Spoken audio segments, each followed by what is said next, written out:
18 apple table. I was approached while I was in post-production for War for the Planet of the Apes. And when I was first contacted by Warner Brothers, I didn't understand what the meeting was for. So I kept turning it down. And then finally my agent called me one day and he said, listen, that general meeting with Warner Brothers, it's not a general meeting. It's about Batman. I was just starting Christopher Nolan's movie, Tenet. And then 2 days later, would have to come back to do the Batman screen test. Yeah, it was like a super high-pressure scenario. You know, auditions are always, they're strange and they're scary and you're nervous. They have a proper camera, but it's cool because you kind of get a taste of what it will really be like on set. Yeah, they gave me a motorcycle helmet and I had to take the helmet off, which was my biggest fear, was like, I'm gonna get stuck with the helmet. And I was like, that's how I lose this job.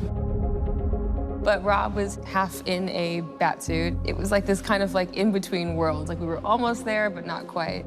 I mean, the whole thing is terrifying. I mean, I was putting on the suit from Batman Forever, and for one thing, the suit is pretty old. It's been in storage for a while. It's also incredibly precious. If I even slightly exert myself, I'm pouring sweat. And also just trying to figure out how to project a performance through a mask, basically. It's kind of, you realize pretty quickly that this is way harder than a normal part. One of the things that distinguishes Batman as a comic superhero relative to most of the others is Gotham. That's very recognizable, obviously styled off largely New York. And so he's grounded in a way that's kind of uniquely relatable. Matt was very, very clear saying he wanted to make this is a detective story, that right from the beginning. And so you think, okay, so he's the greatest detective in the world. What makes a good detective? Someone who just is exceptionally observant. I always think of filmmaking as a kind of, you're going on a search, and you're searching for the things that stick with you. On this movie, what started the process was I just started reading comic books. I went back to 1939, and I just basically did a deep dive in the comics, and anything connected, I just wrote down. Basically, what the notebook is for me is a way to have a dialogue with myself, because otherwise I would just be saying these things and then I wouldn't remember anything. But if I write it down and then I keep revisiting it, I start having a kind of document that shows what I'm interested in and what things, sort of struck a chord with me, and eventually a story starts to emerge.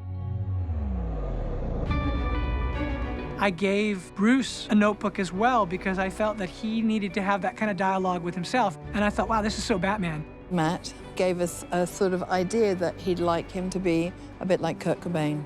So from that, I looked at lots of different images of Kurt Cobain and what the crossover was, who he becomes when he takes his cowl off. And the whole Kurt Cobain black eye makeup sort of really struck me, and I liked the idea that he had the remains of his Batman makeup on, and it looked very rock and roll. He spends a lot of time in darkness. That long hair really helped with creating that side of his character. At one stage, we were talking about shaving all his hair off, and I'm glad we didn't go down that road. There's a film by Gus Van Sant called Last Days, which is kind of a fictionalized account of the last days of Kurt Cobain, and he's got all his stuff spread all over it. And I thought, well, this is the version of Batman and Bruce Wayne that I understand. I knew where he was coming from in this kind of slightly nihilistic. You know who I am? You're Bruce Wayne. I want to see Carmine Falcone. There's something more emotional, and doesn't necessarily know that he's going to save the day. He doesn't know if being Batman is going to work or do anything. He knows that there is no other option. Basically, the options are kind of death or being Batman. This is the 5th movie that Michael Giacchino and I have done. That, to me, is a very exciting collaboration. I love working with him. The night before Rob was to screen test, he sent me a secret little MP4.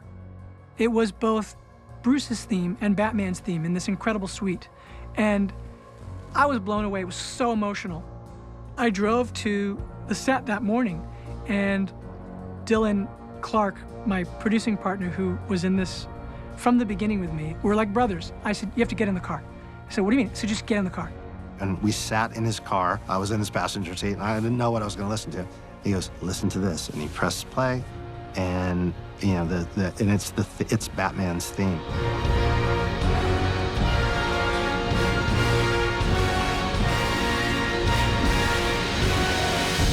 I played it as Rob was putting that makeup on his eyes, and I was like, this is in the movie.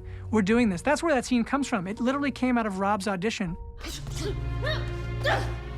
Okay, good, cut. It was one of those things where I just felt like this was a very special, fated day. But there we were listening to the music, knowing that he was gonna put on this bat suit that was part of the history of Batman. It was just one of these things where you suddenly felt you were in a long line of history that meant so much.